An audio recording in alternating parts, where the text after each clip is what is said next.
we're going to find our music producer. Just understand that you have to negotiate rates. Just because someone tells you this is what it needs to be, either way, you negotiate it. And this is the biggest mistake, because a lot of you don't know that if you are hiring someone to help you make your music, if you're planning on hiring a music producer, you want to watch this first. And then what I'll also say is that if you are a music producer, drop a link down below. I'm totally fine with you like networking and promoting. And so that if someone can hire you, please leave a link of where they can check out your stuff, whether it's your socials or your website. So with that being said, the first place on where we just have to start is like, where do you find a music producer? I'm going to take you through the logistics, the contract terms, industry standard, okay? But the first place is always, how do I just find the music producer? These are my best techniques, okay? I needed to find a music producer. I ended up just teaching myself how to produce music, but I've also worked with a lot of producers as well. So I'm very familiar with all these processes. The first place to start with would be online music production platforms, right? So there is SoundBetter, Air Gigs. There's also platforms like BeatStars, where if you want to find a instrumental or if you want to find a beat, you can go to a platform and just license it. Now look, my preference, if you were trying to find someone to help you create your original music that you are going to fully own, you just have to be very careful with like going to these BeatStar websites where you are just licensing someone else's music. And that's because the license expires, you'll have to go back, renegotiate, pay more money. It just gets messy. So in the long term, it's not my favorite, but that's why I mention it though, because I know it can be helpful. You can also use a platform like Fiverr, but the bottom line here is you go to these platforms and then you got to do a little research, right? Browse the portfolios for the different producers, listen to their samples, look at the reviews. That's one of the benefits of having these websites, because then you can look at the reviews and see what people have said. So that's number one, online music production platforms. The second one, and this gets more into what I like, which is social media posting. So you post and you just ask your followers, you ask your community, even if you're just starting, your friends and family may have someone. They might recommend someone. So literally just putting it out into the universe. I'm very much about manifesting. And if you speak your intentions of, I am trying to find my next rock music producer and I need someone, please leave a comment down below and then post it on all your different social media profiles. And then guess what? You did it one day, do it again on a different day. So continue just putting it out as yourself. So you do a little bit of marketing and you have a call to action. Let me be clear about this. It's really important that you go, this is what I'm looking for. This is what I need. This is when I need it. And you have to put a call to action of like, how do they contact you? Are you providing an email? Are you providing a phone number? Right? So if you don't have a full execution piece where like, if they message you, are you checking your messages? So just think through it of how you're trying to connect with these different producers, because you might find the perfect person, right? You don't want to lose that opportunity. So besides social media posting, the third way that you can find a music producer is searching hashtags. So for example, Instagram, for example, any social media platform, searching hashtags, because producers like to use hashtags and you can find them this way. But if you go on a platform like LinkedIn, you literally just search the words music producer, rock music producer. So you search the keywords to find who you want to find, and then you can just directly message people. Obviously, that's a much wider net because you're going to get people from all around the world. But I can tell you, as someone who has been hired as a singer to record things, as to do studio session stuff. I've played cello, I've done keys, I've done all kinds of good stuff. The internet is a big place and we can make it work. And so understand that you're going to be communicating with a lot of different people. But I love, just searching on social media as well. Music Attorney is your #1 legal resource for artists, producers, and record labels. Get contract templates, one-on-one legal advice, free masterclasses, and everything you need for your music business. Go to topmusicattorney.com. The fourth way is going to be going to events. This is actually how I met Orko, who's my producer, my husband, all the things. So it really led to a whole bunch of stuff. I met him literally just going out into the music scene. And so I would go to different shows and, you start meeting people who are in the music scene and you start making friends. And so dragging someone to a show with you or having someone drag you to a show that they're interested in, like just taking time to network. It's amazing how small a community really is, like in a state, and how just you end up meeting everybody just going to a couple of shows, and it can lead to really good things, right? Networking. So I would just say, figure it out, go somewhere, take someone, have someone take you. It's going to be great. And the fifth and final way to find a music producer is going to be to reach out to other artists. If you're friends, if you collaborate, beautiful. Ask them for referrals. But if you don't have any friends and you don't collaborate with other artists, that's okay too. You can stalk out the other artists that are doing the thing that you really like and go find their music producer. It's really not that hard because everyone's like posting and tagging their music, and producers are usually very happy to take on paid gigs, taking a few of these steps, one, we're going to find our music producer. And here's the thing, you might not find the perfect music producer on the first go around, and that's okay. Sometimes people are like, I have to work with a Grammy Award winning music producer. I was like, okay, why? Like, that's amazing and that's really cool. But you have to think about all kinds of things, including what I'm about to talk about, and just try people out. And just because it doesn't work out, don't get down on yourself, move on. It's part of the process. All right. So then the second thing, the second category is now we're going to negotiate rates. What do we care about more than just someone's resume and that they can actually do the job? We care about how much money we're going to have to part with in order to hire that music producer. They need to be paid for their time. Fair enough. Now, here's the thing, I have seen people take advantage of artists who are hiring. So I've seen producers take advantage of artists when they get hired by not articulating and being transparent about the fact that they actually have different rates. It's very common that music producers have independent rates and they have rates for record labels. The rates for the record labels, lo and behold, are a lot more. And so if someone comes along, and they just don't know, they're like, I want to hire you. And maybe you are a Grammy Award winning producer. But Grammy Award winning producer comes back and says, all right, cool. You're going to pay me $50,000 for one song. The artist may pay it. The artist may even have the money to pay it. You know what I'm saying? But having just a frank conversation of being like, hey, I'm independent. I'm paying my way, whatever.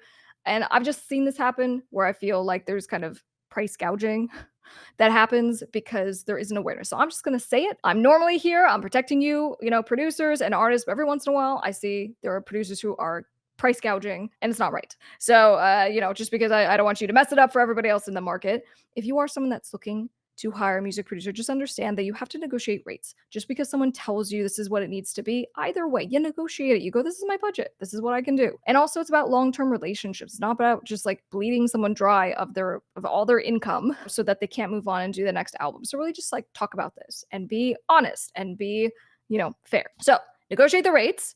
And if you're asking right now, like, what's fair? There's a huge range. Maybe someone really does charge $50,000 and that is their indie rate because normally they charge $100,000 for the major record label. You need to look at who it is, but also what makes sense for your budget, because now we're going to get into the remainder of the contract terms. Because what happens with a lot of you guys hiring producers is that you jump in, you have a verbal agreement. Hey, I'm going to hire you. You're going to do this stuff. I'm going to pay you this money. And then you don't do anything as far as putting it into a writing. And this is the biggest mistake by far of what happens, because a lot of you don't know that if you are hiring someone to help you make your music and the intention is that you're going to own your music, if you don't get assigned writing under US copyright law, anyone who has helped you to make it has copyright ownership with you in the stuff that you made. Really important. Because what happens is that, music producer comes along, is like, you have to pay me the $50,000 or whatever the amount was. And you pay it in good faith because you're like, it's so much, but you know what? You're worth it. You're great. Let's go. And then turns out that you didn't sign anything. Song becomes a huge hit. And then guess what? Music producer is suing you later on because he's like, I want royalties. I deserve 50%. And you're like, well, that's not what we agreed to. And then it turns out under copyright law, just because you didn't know, it doesn't matter. What I'm going here is just clarity. There are people taking advantage of other people in the music business in all kinds of ways. There's record labels, there's producers, there's artists taking advantage of artists. So you are going to try to protect yourself, and I'm here to help you with this, okay? So in the contract terms, we need to have an agreement that specifically states the following: how much is being paid? When is it being paid? What's the turnaround time on the music? What's the deliverable, right? If we're hiring someone, it needs to be clear. And this is a big issue that comes up where I'm just like, there might be a career producer who just is running slow. And then you end up getting pushed back 6 months. You get pushed back 12 months. Like, it's crazy what I've seen. So you have to just be very clear about what the expectations are. Music producer wants to get paid. Fair enough. You want to get your music by a certain time. Fair enough. Put it in the contract. You want to make sure ownership is in that contract. What did you guys agree to? And when I hear that you have not had a discussion about this, it's just, for industry standard on how you guys can think through this. And you're like, well, he's telling me that music producers get 5 back-end points. And if you're newer to this music career thing, you might be like, oh my gosh, he's telling me this is, industry standard. What should I do? And so I just gave him the points. What we're talking about is back-end profit participation. If someone says, I want some points, it means they want part of the money that comes in, the royalties that come in for the song. And there's nothing wrong with that. But again, back to the whole, if we're paying Mr. Producer $50,000 and we're paying premium for a song, well, then my question is why? Why am I giving 5% of my song to someone else? Now, if Mr. Producer's coming in, he's like, hey, I'm normally 50,000. I'm actually going to give you a hookup and we're going to do like 2,000 just to cover a little of my time, but I also want 20% of the song. Now it makes sense. So, what's just really important for you guys hiring music producers is to know that the producer's job is to protect themselves. They want to make sure that they can get in and get a piece because if it becomes a big hit, right, they're really going to miss out. And so it is a negotiation. There is no wrong answer. It's what you're comfortable with. And if a producer is coming in and giving you a homie hookup and giving you discounts and all that kinds of things, I think that is totally fair that you give a percentage of the actual earnings from the song. Otherwise, sorry. Why are you going to add administrative steps for yourself to have to pay someone for the rest of your life? I'm just saying. So in the contract, we're going to make sure payment amount, turnaround time, ownership, back-end points, and then control. So here's the thing. You do not have to share ownership, but you can share profits. This is another way that we do these deals, okay? So we'll say, well, I want to keep ownership. I'm the full copyright owner, but I'm going to give John 5% of profits. So we can also structure a contract that's like that. So we just clarify the ownership, the back end points. Are you getting paid something on the front end? And then also just control for the music. So for example, with my project, Miss Crystal, I might hire producers. I might collaborate with producers. I might produce some stuff myself, whatever. But what is always the case, even if I share ownership or give points or do anything like that, is that I'm always in control. I am the administrator of my music. I decide when it comes out, when I do music videos, when I do anything, because it's Miss Crystal. I really don't want one of my producers being like, hey, I'm going to release the Miss Crystal song. And so these are the things that get missed. These are the things that cause you to end up like having to hire me. And you call my law office and you're like, oh my gosh, Crystal, we invested the $50,000 and we didn't get a contract. And now this is where we're at. Okay, so I'm saying all this and just being super direct because there's always someone who can be taken advantage of. And I just want to be clear that when we're like, industry standard when it comes to independent artists doing deals with other producers, creators. There isn't a standard, okay? What I can say is that, yeah, I've seen a lot of deals where someone has paid someone up front and also given them a little back end profits. I've also done a ton of deals where we just hire someone and it's a work for hire and the ownership of the music is transferred to the artist. Like, that's the end of it.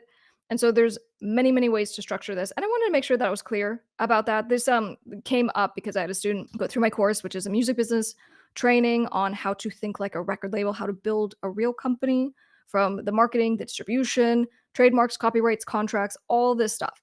And the thing that he mentioned was specifically about just if you're hiring music producers, how to think through this. And so I was like, you know what? I'm going to do that video. I'm going to include it in the course. See you guys on the next one. I'm Top Music Attorney.